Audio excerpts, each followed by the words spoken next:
हे देशाला हा संदेश जाणं गरजेचं होतं आणि त्या दृष्टीने हा 5 तारखेचा मोर्चा होणार आहे आणि त्या दृष्टीने हे एक सकारात्मक पाऊल आहे असं मी मानतो. काल राजसाहेबांनी म्हटलं होतं की मला बघायचं आहे की मोर्चामध्ये आमच्या कोण येतंय आणि कोण येत नाही. तुम्ही 5 तारखेचं ठरवलं, त्यांनी 7 तारखेचं ठरवलं होतं. रात्रीमध्ये काही मोठ्या घडामोडी घडल्या का? मन की बात झाली का त्या?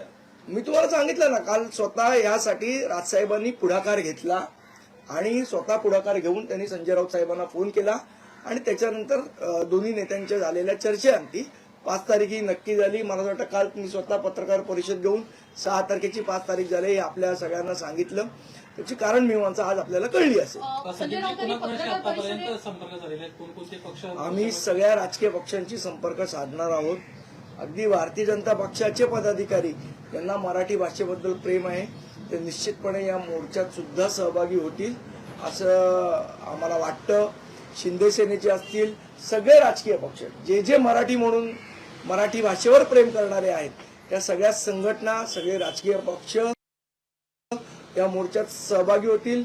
आम्ही त्या पद्धतीची चर्चा ही सगळ्यांशी करू, सगळ्यांना निमंत्रण देऊ, सगळ्यांना आम्ही, मला तर वाटतं मी एक व्हिडिओ ट्विट केला होता त्यावेळेला आपण सगळ्यांनी हा प्रश्न विचारला होता. राजसाहेबांचा तो व्हिडिओ होता, त्यामध्ये आम्ही म्हटलेलं की मराठी माणसासाठी आम्ही कोणाची पाय चटू आणि वेळ पडल्यास पाय छाटू. त्या व्हिडिओचा अर्थ आपल्याला आज कळला असेल. या मोर्चासाठी पोलिसांची परवानगी तुम्हाला मिळते का? त्या दृष्टीने काही पावलं, आणि जर तशी परवानगी मिळाली नाही तर काय नियोजन? 5 तारखेचा मोर्चा हा निघणार. आतापर्यंत जेव्हा जेव्हा आम्ही मोर्चाची घोषणा केलेली आहे त्यावेळेला आम्ही राजकीय केसेसना कधीही घाबरलेलो नाही. अस्वलाच्या अंगावर जेवढे केस असतात तेवढ्या केसेस या महाराष्ट्र सैनिकांच्या अंगावर आहेत, मराठी माणसाच्या अंगावर आहेत. त्यामुळे या केसेसना आम्ही काही घाबरत नाही आणि मराठी भाषेसाठी जेलमध्ये जायची आमची तयारी आहे. संजय राऊत यांनी असं म्हटलेलं आहे की एकूणच या मोर्चेसाठी उद्धव ठाकरे यांनी समन्वय साधलेला आहे.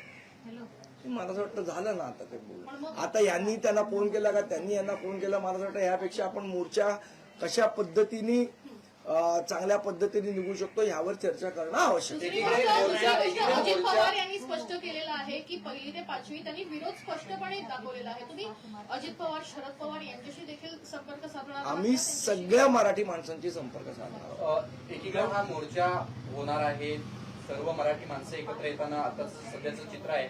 शिवसेना, उद्धव बाळासाहेब ठाकरे हा पक्ष सुद्धा एकत्र येतोय. मात्र अनेक जण हा मोर्चा होऊ नये किंवा मोर्चाला परवानगी देऊ नये अशा पद्धतीचे प्रयत्न केलेले आहेत. गुणरत्न सदावर्ते यांच्याकडनं गृहमंत्र्यांना आणि पोलीस महासंचालकांना पत्र दिले. पुढचा काय प्रश्न आहे? उद्धव ठाकरेंना कुठलेही आडेवेडे उद्धव ठाकरेंना कुठलेही आडेवेडे न घेता लगेचच होकार दिला आणि तारखेमधला जो बदल आहे. मला असं वाटतं मराठी माणसासाठी जो पुढाकार राजसाहेबांनी घेतलाय आणि त्याला प्रतिसाद जो सन्माननीय उद्धव साहेबांनी दिला त्याबद्दल मराठी माणूस म्हणून मला अतिशय आनंद वाटतो आणि खरोखर मी राजसाहेबांचा, उद्धव साहेबांचा, सगळ्या लोकांचा एक मराठी माणूस म्हणून ऋणी राहील. कारण ज्या वेळेला मराठी भाषेवर आक्रमण होतंय त्यावेळेला हे सगळेजण आपापले राजकीय मतभेद, राजकीय अभिनिवेश बाजूला ठेवून आपण मराठी माणूस म्हणून एकत्र येतोय. मला असं वाटतं ही भावनाच खूप आनंद देणारी आहे. मोर्चानिमित्त ठाकरे बंधू एकत्र येत आहेत, याच्या चांगल्या प्रतिक्रिया समाज माध्यमांवर येत आहेत. एकंदरीत सुखद चित्र पाहायला मिळतंय, पण काहींच्या पोटात पण दुखायला सुरुवात झाली. औषध देऊ त्यांना, एकीकडे ज्या ज्यांच्या पद्धतीने पोटात दुखतंय त्यांना औषध देऊ. काय सातत्यानं दर महापालिकेच्या निवडणुकीला मराठी माणसांच्या बाबतीत प्रश्न निर्माण होतात. मुंबईतील जो मराठी माणसांचा टक्का कमी होतोय हा प्रश्न प्रामुख्यानं समोर येतो. आता मराठी भाषेसाठी हे दोन्ही बंधू एकत्र आले. येणाऱ्या काळात मराठी माणसाचं अस्तित्व मुंबईत टिकावं म्हणून महापालिकेच्या निवडणुकांच्या अनुषंगाने हे दोन्ही भाऊ, मला असं वाटतं राजकीय दृष्ट्या एकत्र येतील नाही येतील याचा निर्णय हे दोघं जण घेतील. त्याच्याबद्दल मी बोलणं म्हणजे लहान तोंडी मोठा असं होईल, त्याचा निर्णय तेच करतील.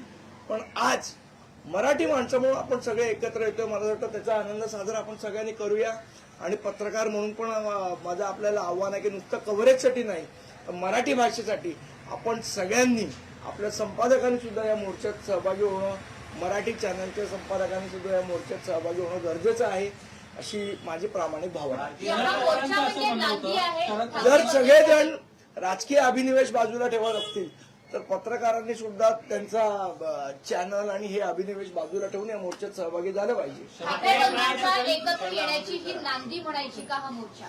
मी तुम्हाला पुन्हा एकदा सांगितलं की मराठी माणूस म्हणून आपण एकत्र येऊ. मला असं वाटतं हा जो 5 तारखेचा मोर्चा आहे हा महाराष्ट्राच्या राजकारणाची दिशा बदलणारा मोर्चा असेल. महाराष्ट्रामध्ये मराठी भाषेसाठी जर आपण त्याचा गळचेपी करण्याचा प्रयत्न केला तर मराठी माणूस किती आक्रमकरित्या एकत्र येऊ शकतो ते दर्शवणारा मोर्चा असेल. आणि बऱ्याच लोकांना संयुक्त महाराष्ट्र 2.0 ची आठवण करून देणारा मोर्चा असेल. ठाकरे ब्रँड या निमित्ताने पुन्हा एकदा जगासमोर येणार आहे, कारण की ज्या पद्धतीने या मोर्चाला दोन्ही ठाकरेंनी एकमेकांशी बोलून प्रतिसाद दिला. मला असं वाटतं आपण एक गोष्ट इथे थोडीशी लक्षात घेतली पाहिजे की हा मोर्चा ना राजसाहेब ठाकरेंचा आहे ना उद्धवसाहेब ठाकरेंचा आहे. हा मोर्चा मराठी माणसाचा आहे. याचं नेतृत्व हे मराठी माणूस करणार आहे आणि हा मराठी माणसासाठीचा मोर्चा आहे हे आपण लक्षात घेतलं पाहिजे. प्रसाद लाड असं म्हणतायत की फसवणूक आहे की मुळात गमावलेली राजकीय मिळवण्याचा हा प्रयत्न आहे. यांना मराठी भाषेचं काही देणं नाही हे प्रकार वास्तव आहे. त्याचं उपाध्य म्हणतात. प्रसाद लाड उपाध्यांना हल्ली भाजपमध्ये कोण नाही विचारत, तर मी काय उत्तर देऊ त्यांना. प्रसाद लाड असं म्हणतायत की ठाकरे केवळ दिशाभूल करण्याचा प्रयत्न करतायत, मुळात सक्ती नाहीच आहे. मात्र जाणीवपूर्वक ते झालं. आता ते किती सक्ती केली आहे काय केली आहे याच्या आता काही लोकांसमोर सगळं उघडं पडलेलं आहे. काल जेव्हा दादा भुसे आले त्याच वेळेला आम्ही सगळ्या गोष्टी त्यांना क्लिअर केलेल्या आहेत आणि त्यांना समजलेल्या आहेत. समजून त्यांना उमजत नसतील तर गोष्ट वेगळी, पण बाकी सरकारला सगळं समजलेलं आहे. पण समजून न उमजण्याची जी भूमिका सरकारची आहे मला असं वाटतं ती चुकीची आहे. संदीपजी, ज्या पद्धतीनं भाजप नेत्यांच्या या सगळ्या प्रतिक्रिया येऊ लागलेल्या आहेत याचा अर्थ असा घ्यायचा का की हे दोन्ही बंधू एकत्र येऊ नये त्याच्यासाठी आता प्रयत्न चालू झालेले आहेत? कारण का दोन्ही बंधूंकडे मराठी मतं आणि मराठी माणसं. मला असं वाटतं मराठी माणूस एकत्र येऊ नये या दृष्टीने काही लोक प्रयत्न करू शकतात, पण मराठी माणूस इतिहास आहे. हा संयुक्त महाराष्ट्राचा इतिहास आहे. ज्यावेळेला मराठी भाषेवर मराठी माणसावर महाराष्ट्रावर जेव्हा संकट येतं तेव्हा मराठी माणूस एकत्र येऊन तो लढा देतो. हा इतिहास पुन्हा एकदा इतिहासाची पुनरावृत्ती होताना आपल्याला 5 तारखेला दिसेल.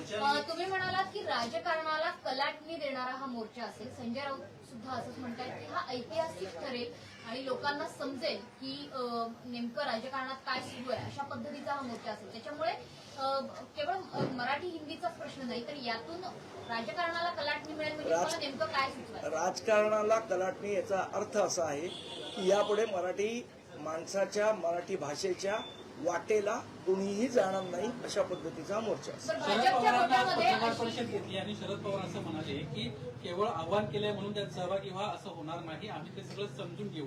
मुळातच हिंदी भाषिक लोक जे आहेत ते आहेत महाराष्ट्रामध्ये, त्या भाषेला विरोध जो आहे तो पहिलीपासून सक्ती नको 5वी पासून आहे आणि त्यासाठी आपण लवकरच संवाद साधणार आहेत. तुम्ही त्याच्याशी संपर्क केला? तुम्ही आमचे पक्षातले वरिष्ठ नेते, आता पवार साहेबांशी काही मी संपर्क साधू शकत नाही, पक्षाचे वरिष्ठ नेते त्यांच्याशी बोलतील. परंतु ज्या पद्धतीने भाजपच्या एक नेत्यांची जळफाफाट संपूर्ण समोर येताना पाहायला मिळते, म्हणजे हे सगळे भाजपचे जे नेते म्हणतात हे मराठी ध्रुवी आहेत का?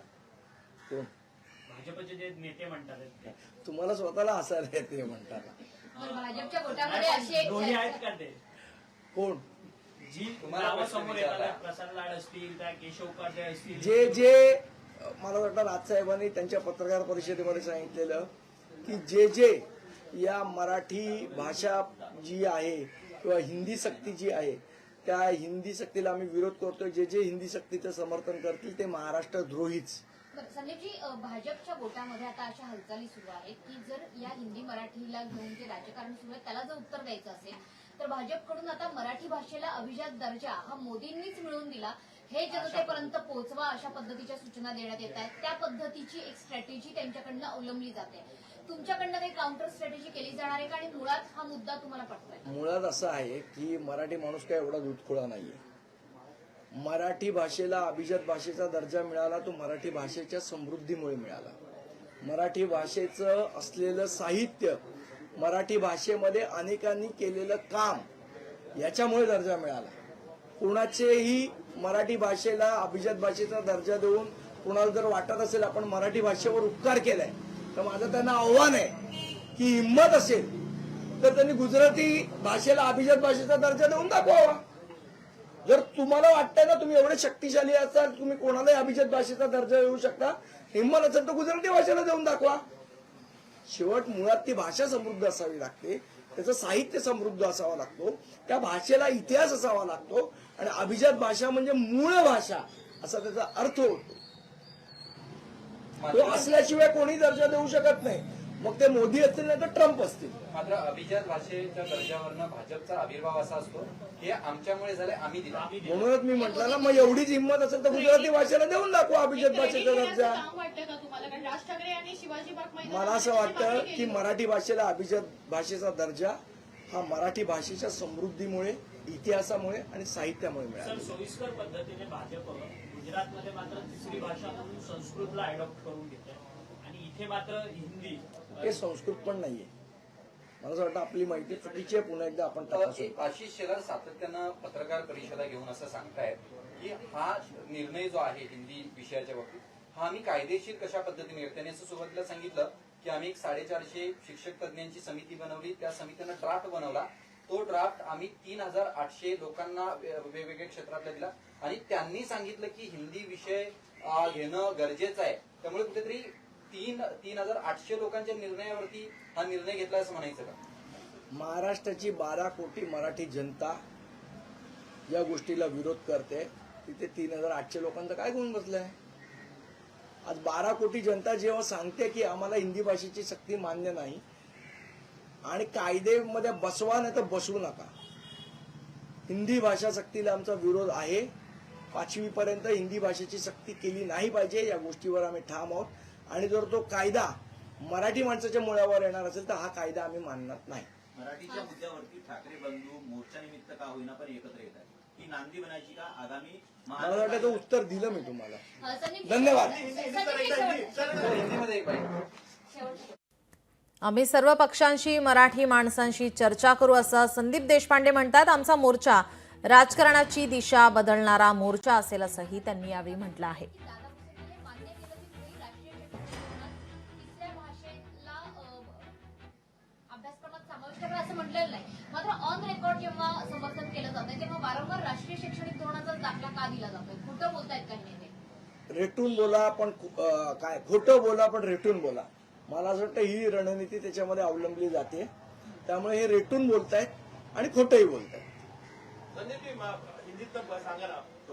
क्या कहेंगे दोनों भाई साथ आ रहे हैं, जो मराठी का मुद्दा है इसको लेकर संजय राउत ने See, on 5th July, we have decided to have a protest against the imposition of Hindi, and for this very purpose, we requested all political parties and everyone, each and every Marathi Manus to participate in the protest, and we got a positive response from everyone. So this will be a historic protest on 5th July, and it will be a remembrance of 1960 संयुक्त महाराष्ट्र चळवळ. Thank you. लोकशाही मराठी ऐका, पहा, जागरूक रहा.